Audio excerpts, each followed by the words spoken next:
আসসালামু আলাইকুম। সবার থেকে একটা ঝামেলা থাকে যে বাংলার মধ্যে যদি অধিবর্ষটা নাই থাকে তাহলে ইংরেজিতে অধিবর্ষ আছে, তো প্রতিটা একই কেমন হয়।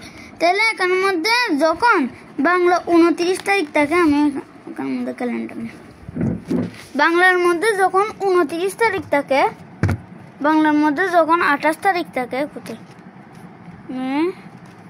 মেটাকে এপ্রিল, এপ্রিলে থাকে মার্চ, ফেব্রুয়ারি, এই যে 28 তারিখ হচ্ছে যে ফাল্গুন মাসে, এখানে কত দিয়েছে 15 তারিখ, 28 তারিখ কিন্তু 15 তারিখ, এখানে 29টা কিন্তু আগেই চলে গেছে, 29, 14 কিন্তু 1 তারিখ। তো এখানে কি দেখেছি, তো এটা পরে দেখবো আমি।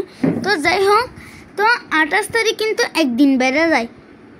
আমরা যদি লিপ ইয়ারে দেখি, এই যে নর্মালি ফেব্রুয়ারিতে 28 তারিখ হচ্ছে যে ফাল্গুন মাসের 15 তারিখ, কিন্তু যেদিন লিপ ইয়ার থাকে 29 তারিখে কিন্তু সাধারণত ওই যে 16 তারিখ, যেটা কিন্তু সাধারণত থাকে না। এটা আমরা একটু খেয়াল করে দেখতে পারি। আর এটা হচ্ছে যে ঘটনা যে বাংলার মধ্যে কোনো আলাদা লিপ ইয়ার নাই, কিন্তু ইংরেজি লিপ ইয়ারের সাথে এটা পালন হয়ে থাকে। আসসালামু আলাইকুম।